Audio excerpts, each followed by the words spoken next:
अनीता रावत जी, टीना नेगी जी। यहाँ पे है विराट हिंदू सम्मेलन। तो ये बद्रीपुर में है रावत फार्म।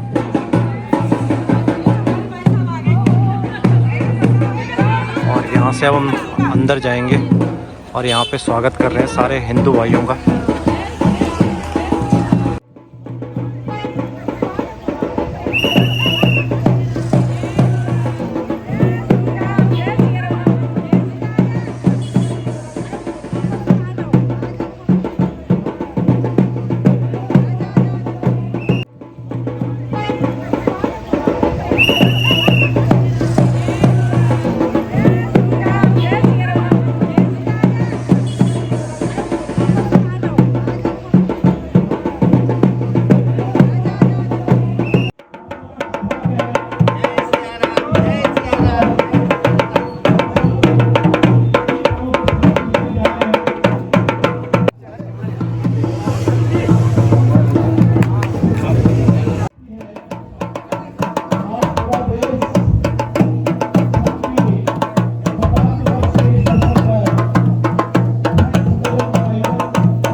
स्वागत हो रहा है सारे हिंदू भाई बहनों का।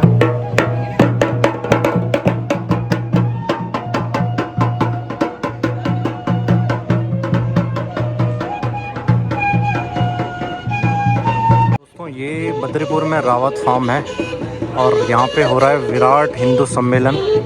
तो अभी यहाँ पे सारे हिंदू भाई बहनों माताओं का स्वागत हो रहा है। धीरे धीरे आना शुरू कर दिया है। यहाँ पे आज प्रोग्राम है, आज हम भी सम्मिलित हुए हैं यहाँ पे। तो दोस्तों कुछ ही देर में यहाँ पे प्रोग्राम शुरू होने वाला है। वीर हुए ध्रुव प्रहलाद से लाल हुए वो हमेशा सबसे पहले पहुंचते हैं, तो ये एक बहुत बड़ी खासियत है उनकी। और हमें हमेशा समय का ध्यान रखना चाहिए, ये मैं हमेशा बोलती हूँ मंच के माध्यम से भी, क्योंकि अगर हमने समय का ध्यान नहीं रखा तो हम हमेशा पीछे हो जाएंगे। तो इसीलिए आज जो कार्यक्रम है उसका भी समय से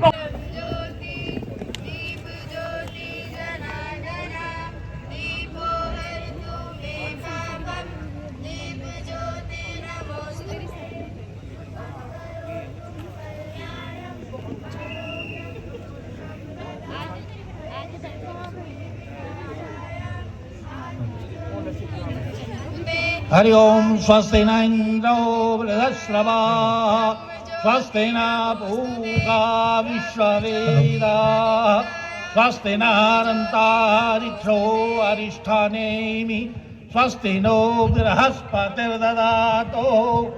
ओम विश्वानि देव सवितरदुरतानि पराशुभः यद्भद्रं तन्नाशुभः शुभं भवतु सुमंगलम भवतो हो।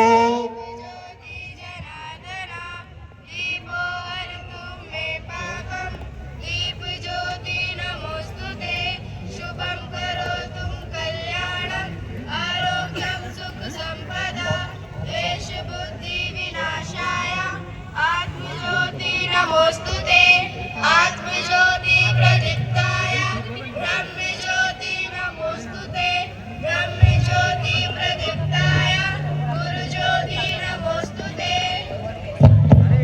इस कार्यक्रम का विधिवत शुभारंभ करेंगे। मैं अपने अतिथियों से अनुरोध करूंगा कि आप मंच पे ही रहें। माननीय विधायक जी आप मंच पे रहें। माननीय विधायक जी हमारे अतिथिगण मंच पे आएंगे।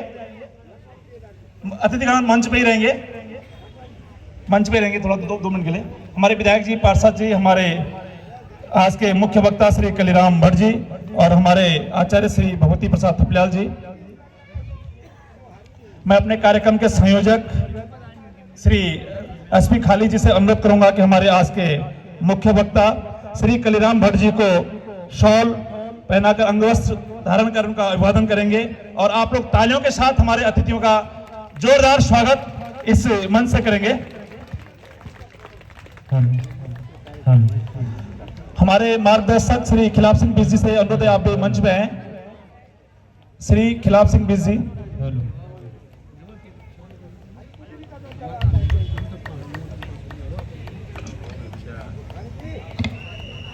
मैं अपने केदार नगर के हमारे नगर कार्यवाहक श्री हरेंद्र कन्यारी जी से अनुरोध करूंगा कि हमारे आज के मुख्य वक्ता श्री कलिराम भट्ट जी को स्मृति चिन्ह देकर उनका स्वागत और अभिवादन करेंगे। और अतिथियों के स्वागत में तालियों में कमी नहीं होनी चाहिए, तालियां बजती रहनी चाहिए। साथ ही मैं श्री खिलाफ सिंह बीस जी से अनुरोध करूंगा कि आप हमारे आज के मुख्य वक्ता आचार्य भगवती प्रसाद थपलियाल जी को अंग वस्त्र पहनाकर उनका स्वागत और अभिवादन करेंगे। तालियां बजती रहनी चाहिए। हमारा सौभाग्य है हमारे मार्गदर्शन के लिए ऐसे विभूति हमारे बीच में हैं। आपका बहुत बहुत स्वागत। मैं श्री सुभाष भट्ट जी से अनुरोध करूंगा कि आप हमारे आचार्य श्री भगवती प्रसाद थपलियाल जी को स्मृति चिन्ह देकर उनका स्वागत और अभिवादन करें।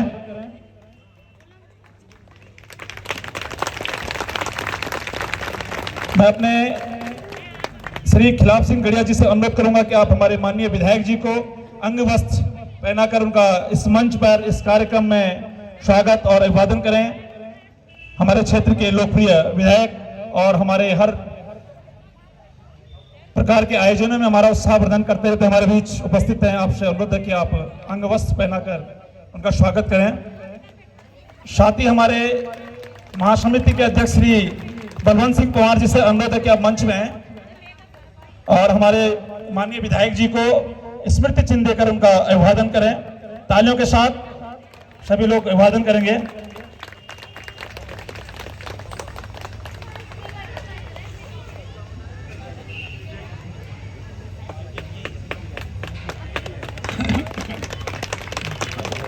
मैं श्री उमादत्त सेमाल जी से अनुरोध करूंगा कि आप हमारे माननीय पार्षद श्री वीरेंद्र वालिया जी को आप शॉल भेंट कर उनका स्वागत करें।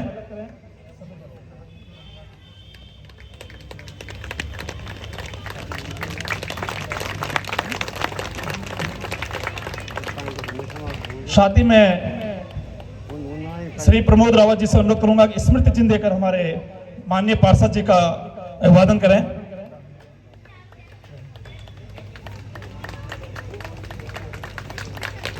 बहन गौरी रौतेला जी से अनुरोध है कि आप हमारे रविंद्री मैम जी का आप रविंद्री मनराल जी का आप शॉल भेंट कर उनका इस मंच से स्वागत करें। तालियों के साथ आप लोग अभिवादन करेंगे। और साथ ही मैं अपने कार्यक्रम के संयोजक श्री एसपी खाली जी से अनुरोध करूंगा कि आप स्मृति चिन्ह देकर बहन रविंद्री मनवाल जी का आप इस मंच से अभिवादन।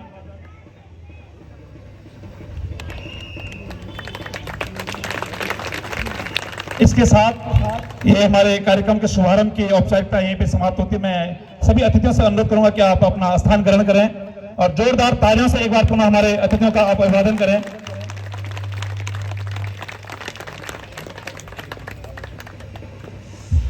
अब मैं श्री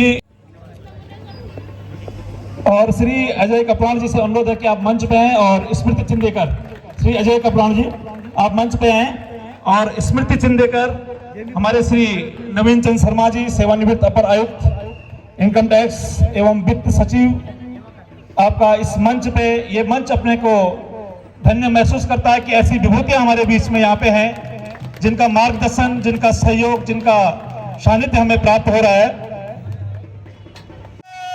माता की वंदे वंदे।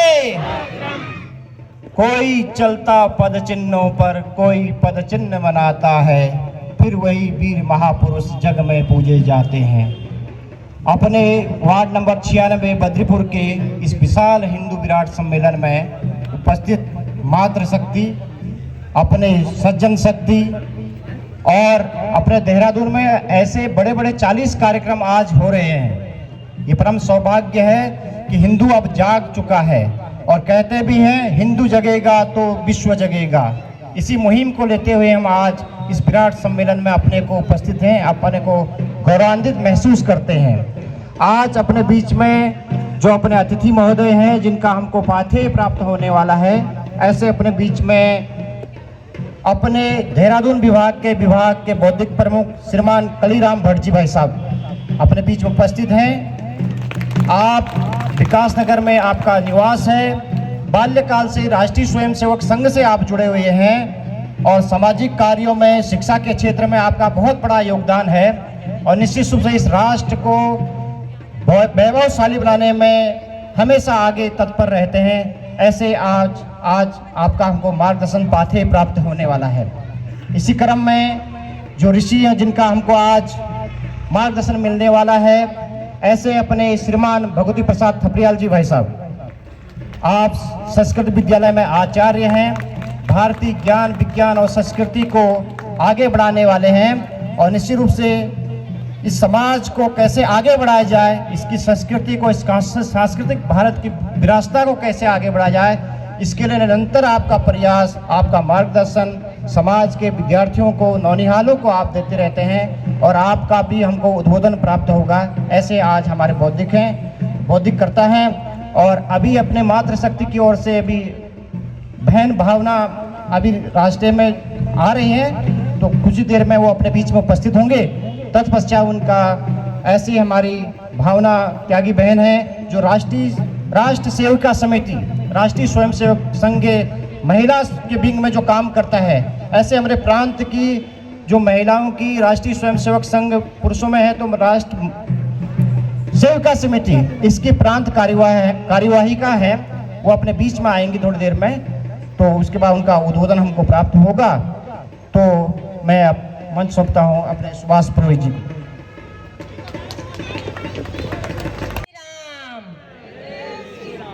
जय जय श्री राम। जो जैसे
अनीता रावत जी, टीना नेगी जी, कल्पेश्वरी बिस्ट जी, भुवनेश्वरी बिस्ट जी, सुभागा जी, देवी परसवान जी, बीना तिवारी जी, कविता नेगी, हेमलता रावत जी और उर्मिला बिस्ट जी।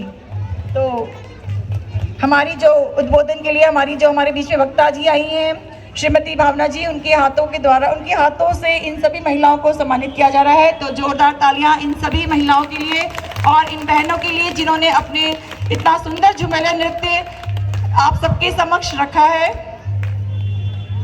इसके बाद हमारी दो छोटी बच्चियां हैं, अनिका और सावनी, समूह नृत्य है, सॉरी, तो ग्रुप डांस। श्रीमती भावना जी अपनी बात को रखेंगी।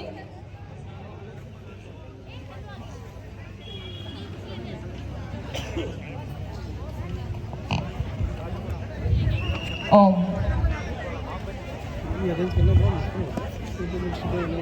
इस विराट हिंदू सम्मेलन में उपस्थित इस नगर के गणमान्य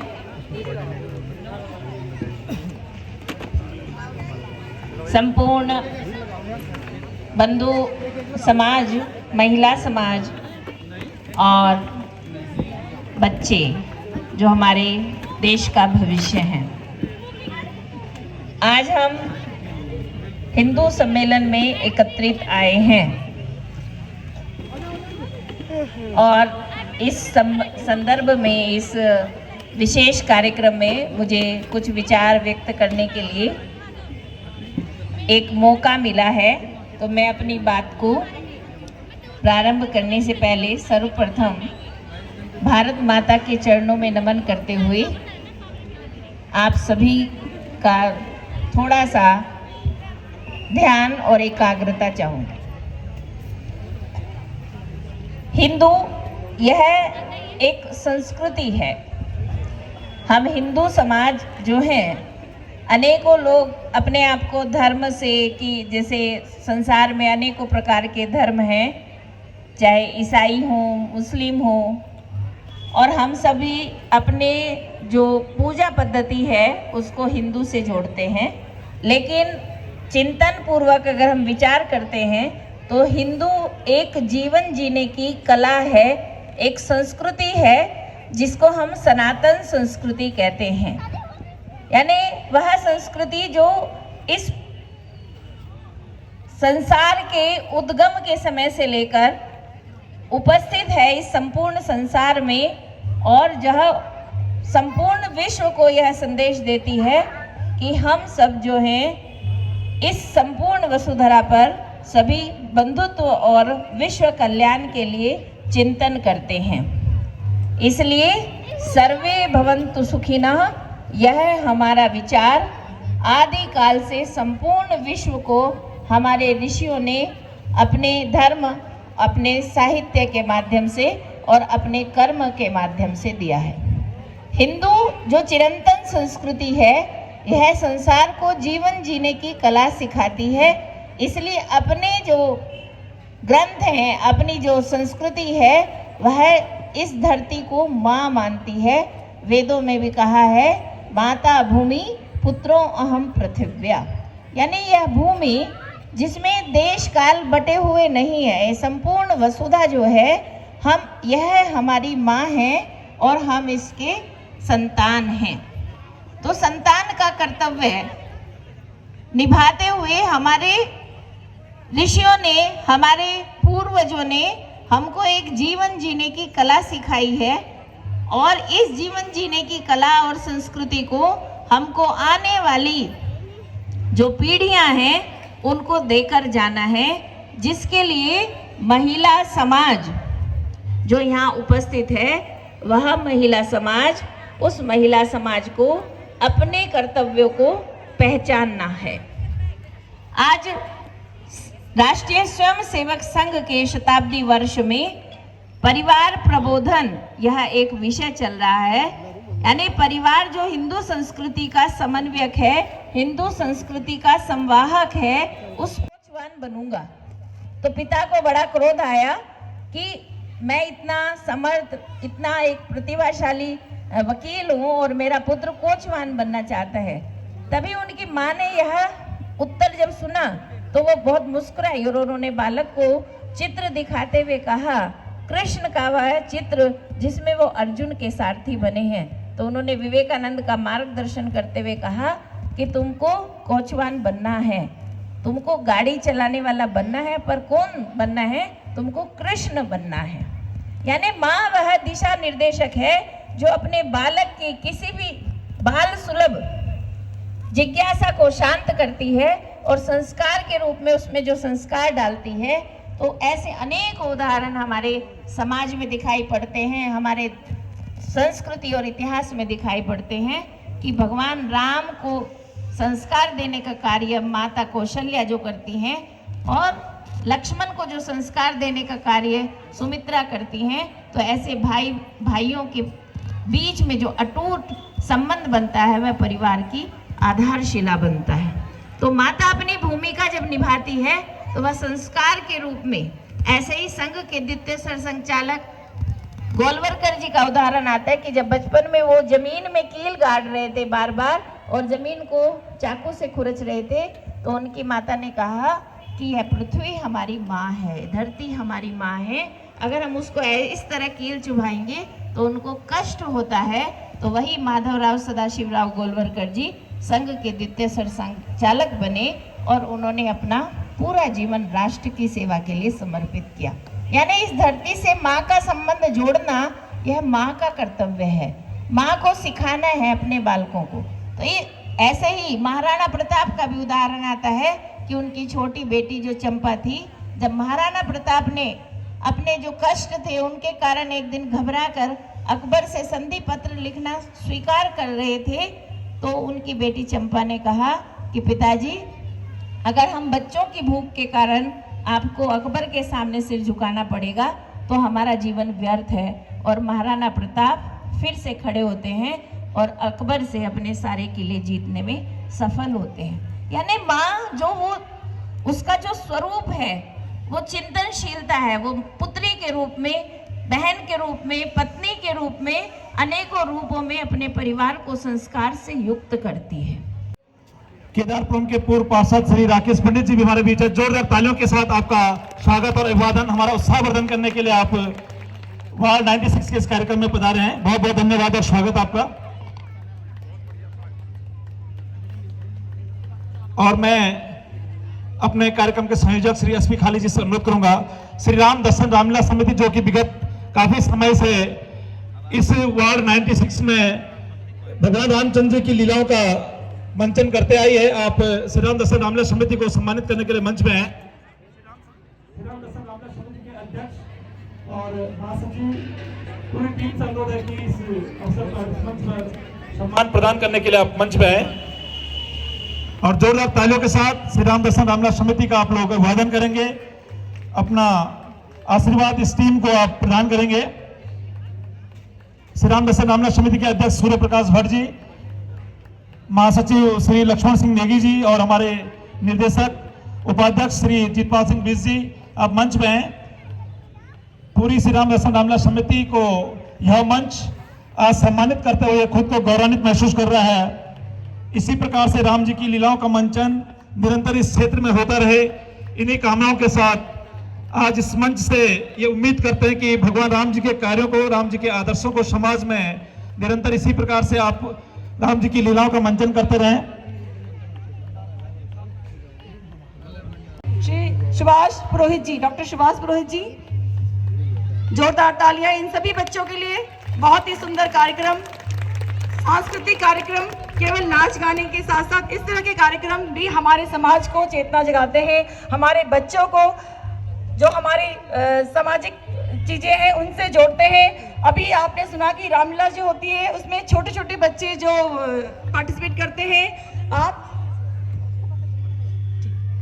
हमारे श्री सुभाष भट्ट जी ने इन बच्चों को इनके सुंदर अभिनय के लिए 500 रुपए का इनाम घोषित किया है और मैं चाहती हूँ कि आप अपने हाथों से इन बच्चों को दें।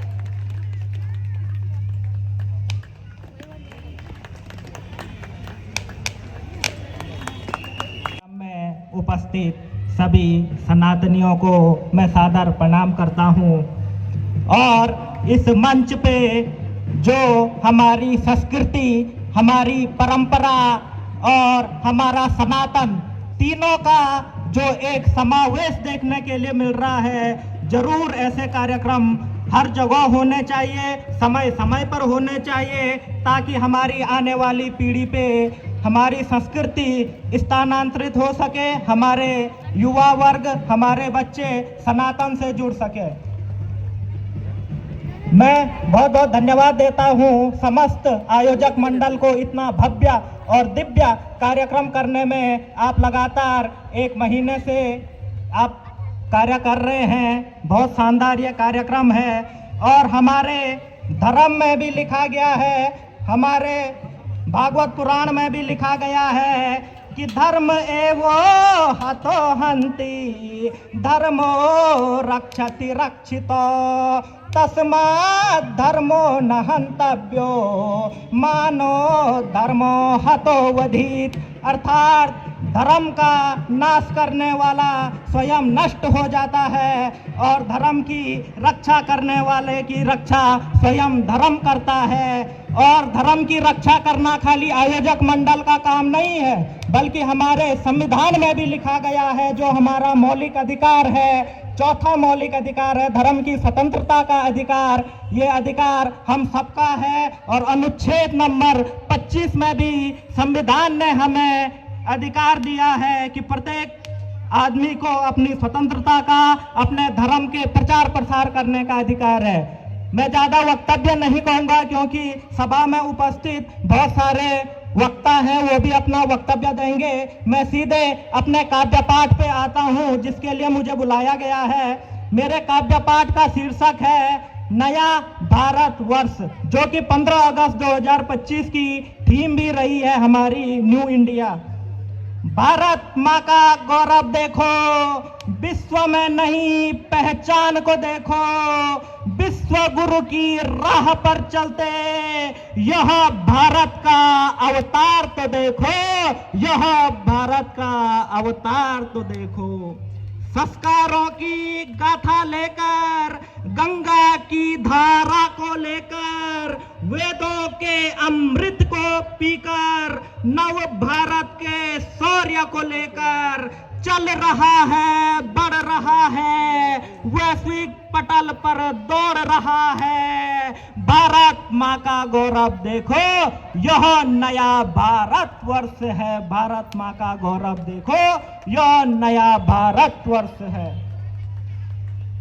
यह वीरता का प्रतीक चिन्ह है, ब्रह्मोस और राफेल का देश है। वीर सैनिकों की वीरता का, यह देश की नीतियों का, यह ऑपरेशन सिंदूर चलाकर पाकिस्तान की छाती में चढ़कर पूरी दुनिया को दिखलाने वाले, दुश्मनों को धूल चटाने वाले, दृढ़ संकल्प, अडिग इरादे, यह पहचान हमारी है। भारत माँ का गौरव देखो, यह नया भारत वर्ष है। भारत माँ का गौरव देखो, यह नया भारत वर्ष है। बहुत बहुत धन्यवाद। चंद्रमा और मंगलयान पर तिरंगा फहराने वाले आज हमारा भारतवर्ष वास्तव में जाग रहा है और कहां कहां पहुंच रहा है, मैं कविता के माध्यम से लिखना चाह रहा हूं। चंद्रयान और मंगलयान पर तिरंगा फहराने वाले अंतरिक्ष तक पहुंचकर दुनिया को दिखलाने वाले इसरो के वैज्ञानिकों का दृढ़ परिचय करवाने वाले सुधांशु शुक्ला जैसे नौजवान का शौर्य पराक्रम दिखलाने वाले, यह है नव भारत का उदय, विश्व तक पहुंचाने वाले। भारत माँ का गौरव देखो, यह नया भारत वर्ष है। भारत माँ का गौरव देखो, यह नया भारत वर्ष है। कविता बहुत लंबी है, समय की बाध्यता है। मैं 4 लाइनें, हमारे कार्यक्रम में हमारी सम्मानित बहनें उपस्थित हैं और बहनों के लिए मैंने लिखा हुआ है, जो कि हमारे सनातन धर्म में रक्षाबंधन का जो त्योहार है, पवित्रता का, मिलन का, भाई और बहन का, उस पर 4 लाइनें मैं समर्पित करता हूं। क्योंकि मैं देख रहा हूं यहाँ पे हमारी मातृशक्ति बड़ी दृढ़ संकल्प से यहाँ पे बैठी हुई है, सुन रही हैं।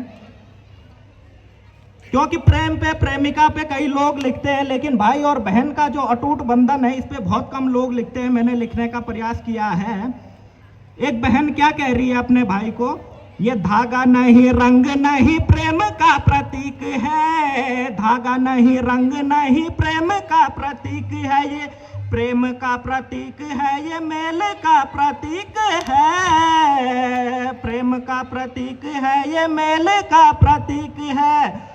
भाई की कलाई पे जो रक्षा अनुबंध बांधे, भाई की कलाई पे जो रक्षा अनुबंध बांधे, इसीलिए धागा आज तुझे दे रही हूं मैं, इसीलिए धागा आज तुझे दे रही हूं मैं। एक बहन क्या कह रही है, माथे पर तिलक नहीं उगता सूरज है ये, यश और कीर्ति का प्रतीक चिन्ह है ये, तेरे जीवन में कभी अंधेरा न आए कभी।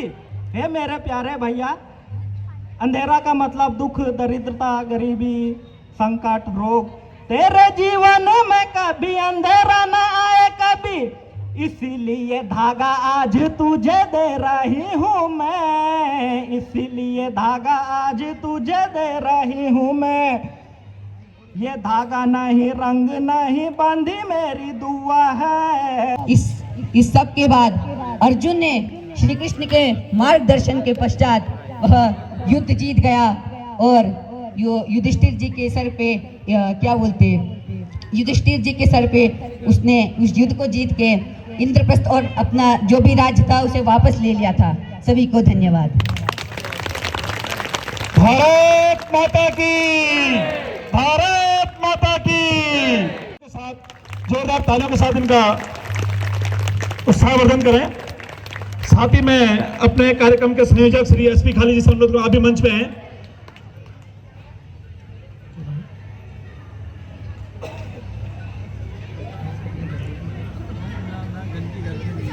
ये भास्कर जी की माता, पूज्य माता जी ममता थपलियाल जी भी यहाँ पे, आप भी मंच पे हैं। बहुत अच्छा संयोग है, हमारी संस्कृति हमारे धर्म के ध्वजवाहक, आप भी मंच पे हैं। मैं अपने आज के मुख्य वक्ता श्री थपलियाल जी से अनुरोध करूंगा कि हमारे जो कवि, युवा कवि गो गंगा गायत्री के ध्वजवाहक अनुज पुरोहित जी को स्मृति चिन्ह देकर उनका उत्साहवर्धन करें और उनका अपना आशीर्वाद इनको प्रदान करें। तालियों के साथ आप हमारे कवियों, युवा कवियों का अभिवादन करेंगे।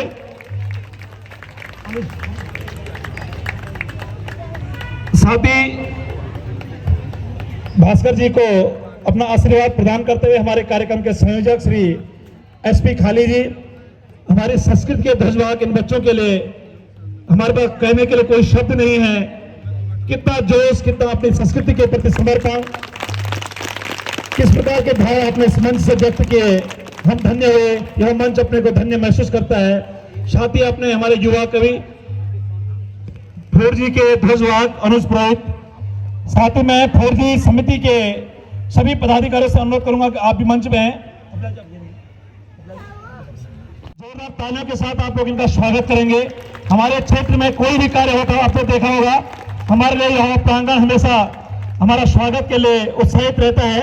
ऐसे युवा चेहरे भाई मनु भाई जी का मैं इस मंच से हार्दिक स्वागत और अभिवादन करता हूं। और आपको सम्मानित करने के लिए हमारे मार्गदर्शक श्री खिलाफ सिंह डीसी, श्री खिलाफ सिंह गढ़िया जी आप मंच में हैं। साथ ही हमारे संयोजक श्री एसपी खाली जी से अनुरोध है कि आप मनु भाई का स्वागत और अभिवादन।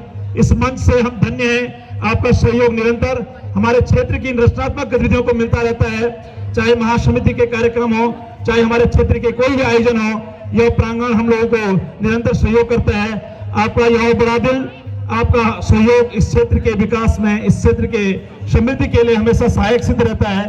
जोरदार तालियों से भाई मनु भाई का अभिवादन करेंगे।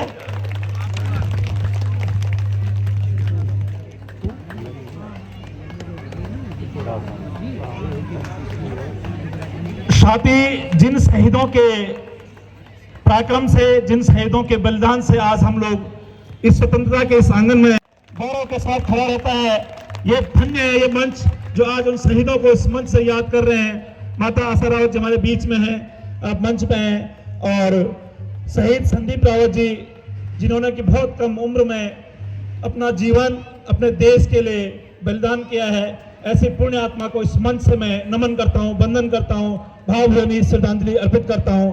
और उन शहीदों को सम्मान स्वरूप मैं अपने संयोजक श्री एसपी खाली जी से अनुरोध करूंगा कि इस मंच से इस पुण्य आत्मा के लिए पूरे हिंदू समाज की ओर से श्रद्धांजलि स्वरूप स्मृति चिन्ह और अंग वस्त्र भेंट कर हम उनके ऋणी हैं, उन आत्माओं के ऋणी हैं जिनके बदौलत भारत का शीश आपने ऊंचा रखा है।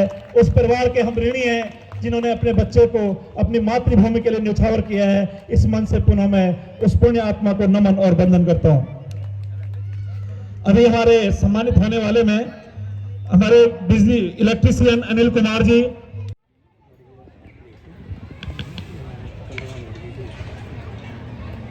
कार्यक्रम तो एक ऐसे मोड़ पर आ गया है कि जहां कुछ सुनने की शायद ये संभावना बची होगी। और मुझे परिचय में कहा कि मुख्य वक्ता हूं मैं, तो खैर मुख्य वक्ता आज के ये सभी भैया बहन और नन्हे मुन्ने कलाकार हैं जिन्होंने अपनी प्रस्तुतियां यहाँ पर दी, और मैं समझता हूँ कि हमारे बोलने में तो वो रस और वो आनंदानुभूति होने वाली है नहीं जो यहाँ पर इन छोटे छोटे नन्हे कलाकारों के द्वारा हम सबको प्राप्त हुई है।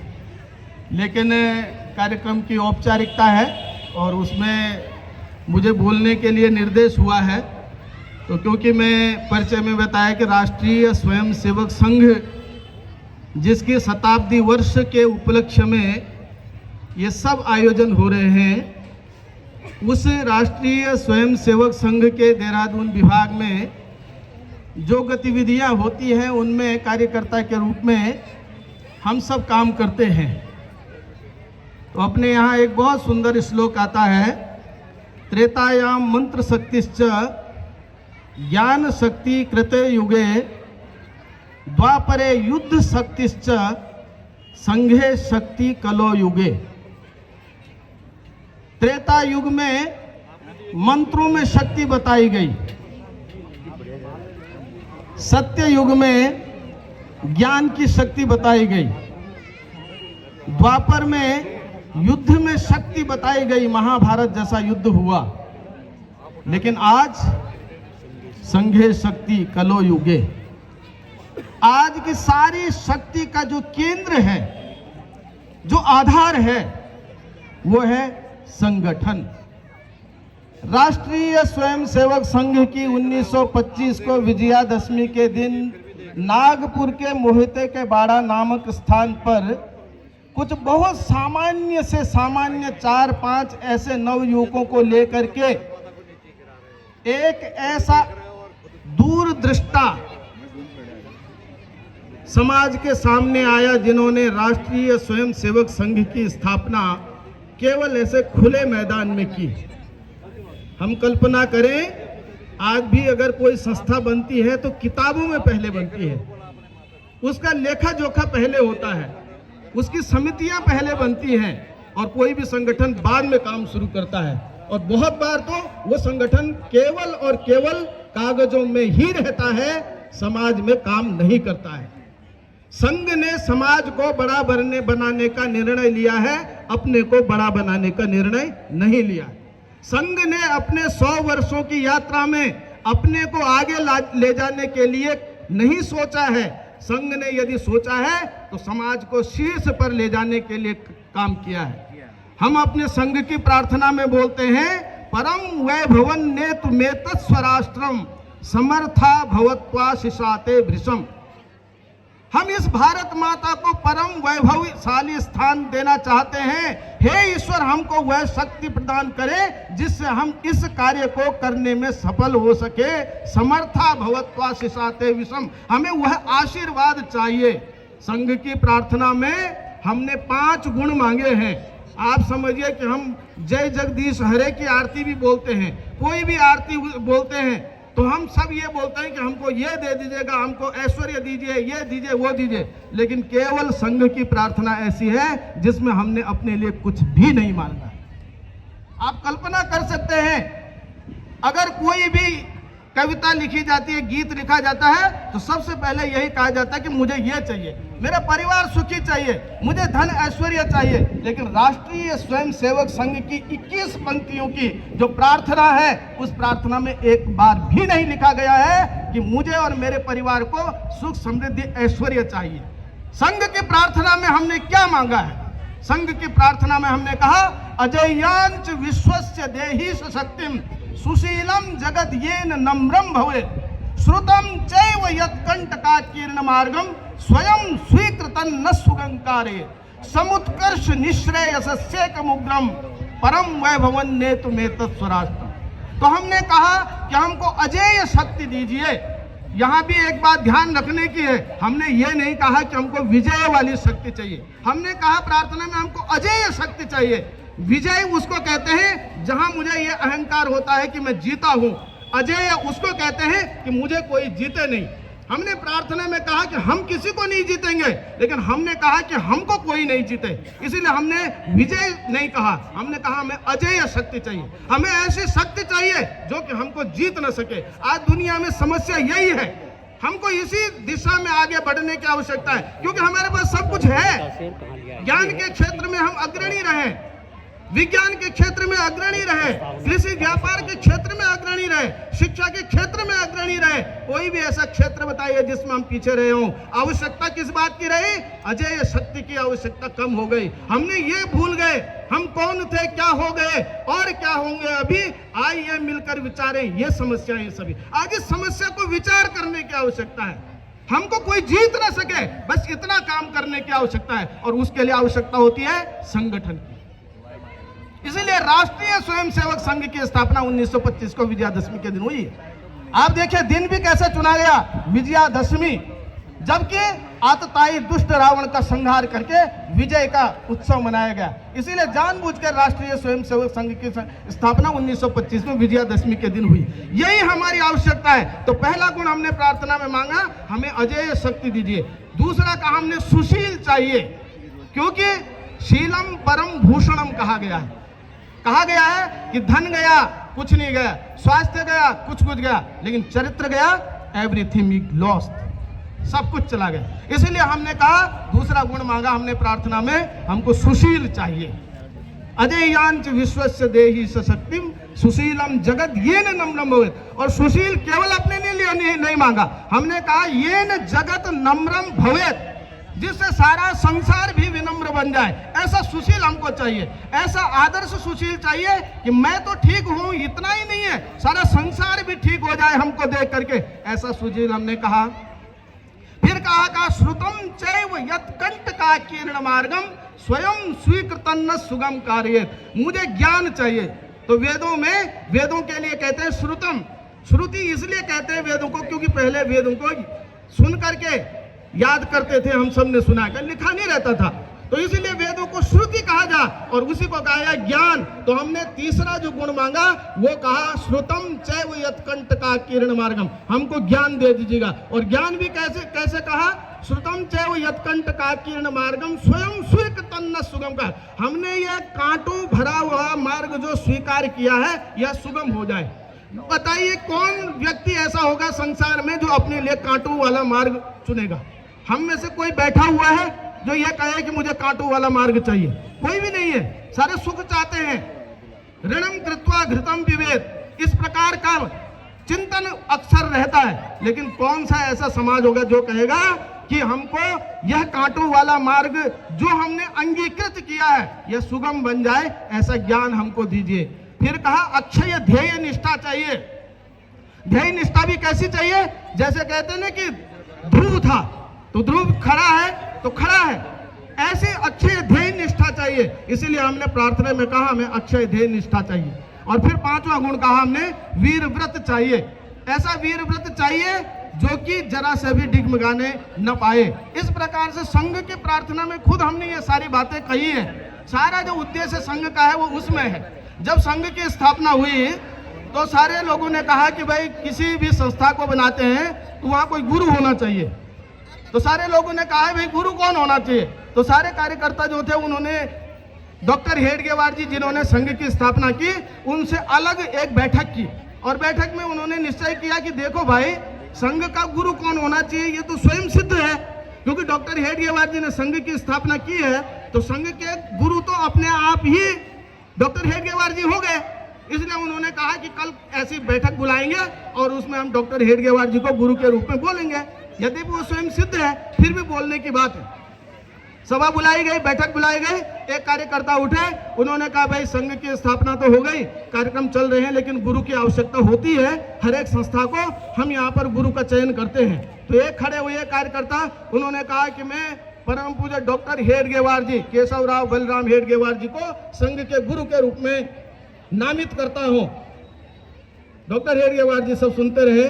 बाद में बड़ी विनम्रता के बाद में सबकी बातें सुनने के बाद में डॉक्टर हेडगेवार खड़े हुए, उन्होंने कहा मैं राष्ट्रीय स्वयंसेवक संघ का गुरु नहीं हूं। मैं गुरु नहीं हूं क्योंकि अगर आप मुझे गुरु बनाएंगे तो मैं तो एक दिन मर जाऊंगा, फिर आप झगड़ा करेंगे।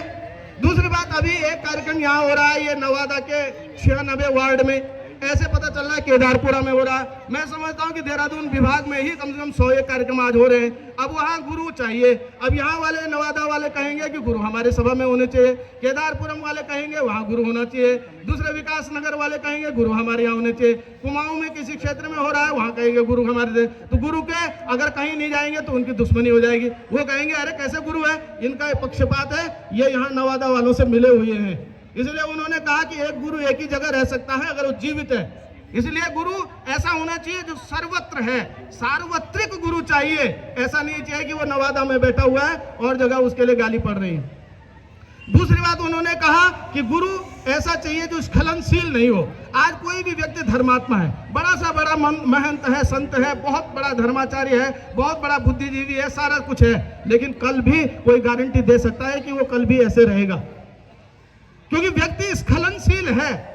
व्यक्ति में कब दोष आ जाए इसका कुछ पता नहीं। इन सब बातों को सोच करके डॉक्टर हेडगेवार जी ने कहा कि मैं संघ में गुरु नहीं बनूंगा, और हमारे को गुरु बनाने की आवश्यकता ही नहीं है, क्योंकि हमारी संस्कृति का जो वाहक है वह परम पवित्र भगवत ध्वज है, और परम पवित्र भगवत ध्वज ने ही हमारी सांस्कृतिक विरासत को पल्लवित और पुष्पित किया है। जितने भी युद्ध लड़े गए, जितने धार्मिक आयोजन हुए, जितने सामरिक आयोजन हुए, सारे के सारे एक ही छत्र छाया में हुए, और वो है भगवा ध्वज। भगवा ध्वज में यहाँ जितने भगवा ध्वज लगे हैं वहां पर भगवान श्री राम का चित्र लगा हुआ है। कहीं पर हम आर्य समाज देखते हैं वहां पर ओंकार लिखा होगा, कहीं हम देखेंगे स्वास्तिक बना होगा, कहीं शंख बना होगा, कहीं हनुमान की पताका है तो वहां पर हनुमान जी का चित्र होगा, लेकिन एक ही रंग होगा और वो होगा भगवा रंग, क्योंकि वो हमारे संस्कृति का परिचायक है।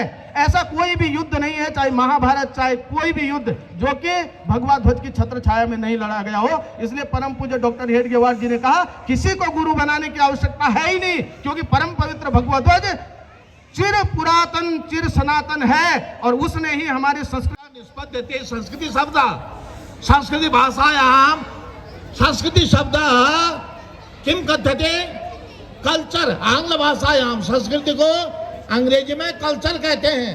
कल्चर क्या हुआ? What do mean by culture? वस्तुतः कल्चर शब्द आंग्ल भाषाया कल्ट धातु निष्पद्यते CULT कल्ट। कल्ट शब्द से किमर्थम? What is the meaning of cult?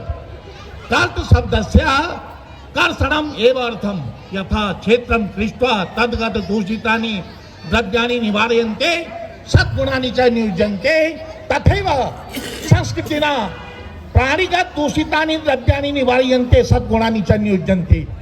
अस्माकं वेद उपनिषद पुराणानि विविधानि महाकाव्यानि पदे पदे अस्माकं सत्यस्य सदाचारस्य वैश्वबन्धुत्व भावना यास उपदेशं ददाति। षोडश संस्कार रहितम् अस्माकं जीवनम् अपूर्णम् इव। ते च षोडश संस्काराः गर्भाधान आरभ्य अन्त्येष्टि पर्यन्ता सन्ति। ते सर्वैरपि संस्कृत भाषायाम् एव उपनिबद्धाः संकलिताः लिखिताः वा, किंतु सांप्रतम वयम सर्वे स्वसंस्कृति में विस्मृता। अब संस्कृत भाषा समझ में कम आती है। आदरणीय ने बात रखी, आपने भी बात रखी, मैं भी बात रख रहा हूँ, समझ तो रहे हैं, लेकिन बोलचाल की भाषा नहीं है। और हमारी सनातन हिंदू, जब हिंदू सनातन है और अभी भी है, हमारी भाषा संस्कृत भाषा थी, अभी भी है। आचार्य थपलाल साहब की बालिका है, क्या नाम है थपलाल की? शिक्षा, हाँ, उसने माहेश्वर सूत्र को मुझको सुनाया। जिस पाणिनि की बातचीत कर रहे थे, अष्टाध्यायी की बातचीत कर रहे थे, वो बालिका जो गोद में बैठी हुई है, वो कह रही आई ओन रेली के ओंग ए और हाय बरट लण यमंगण नम जमे गड़ रस जवा गड़ रस खप चटत चट तव कपय सस सर हल। माहेश्वरा तागतानी की माहेश्वरानी, ऐसे माहेश्वर सूत्रों को ये छोटी बालिका जो गोद में बैठी हुई है उसने सुनाया। तो ये है हमारा सनातन धर्म, ये है हमारे वेद उपनिषद शास्त्र पुराण महापुराण सारे। और ये तो बोर्ड ऑफ साइंस का समय में अगर वक्ता ने शुरू कर दिया तो बोलता जाएगा। अब छोटे बच्चों को कोई मतलब थोड़ी भाषण से, अब चाहिए था भोजन, तो भोजन की तैयारी उधर है। मैं भोजन और आपके बीच में नहीं आना चाहता हूँ, लेकिन मेरा दायित्व है कि मैं आप सभी का आभार व्यक्त करूँ। हमारे आयोजन समिति के जितने भी सम्मानित सदस्य हैं, माननीय संरक्षकगण, उपाध्यक्षगण, सचिवगण, कोषाध्यक्षगण, सदस्यगण और वो तमाम लोग प्रत्यक्ष अप्रत्यक्ष रूप से जिन्होंने इस कार्यक्रम को सफल बनाने में अपनी भूमिका निभाई है, उनका मैं इस मंच से आभार व्यक्त करता हूँ। संचालक श्री पुरोहित जी, संचालिका बहन जी, क्या नाम है आपका? जो भी हो, नाम मैं बहुत कम के जानता हूँ, मुझे कुछ नहीं मालूम। हाँ, बद्रीपुर शाखा में जितने लोग थे उन्हीं के द्वारा मुझको अब ये थोड़ा दायित्व दिया गया सारे लोगों के द्वारा, लेकिन मैं चेहरे से सबको जानता हूँ। आप सभी लोगों को बहुत बहुत साधुवाद देना चाहता हूँ। ये उमादत सेमवाल जी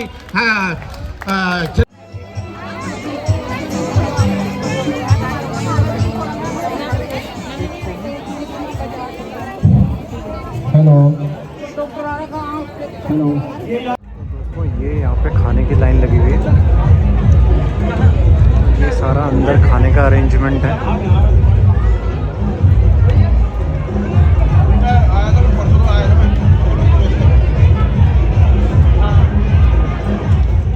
तो दोस्तों अभी यहाँ पे कढ़ी चावल खा लिया है और हलवा खा दिया है।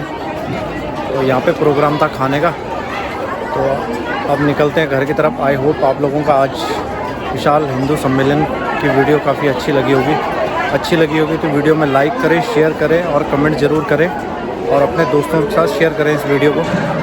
और मिलते हैं नेक्स्ट ब्लॉग में, तब तक के लिए अपना रखें ध्यान। Good bye.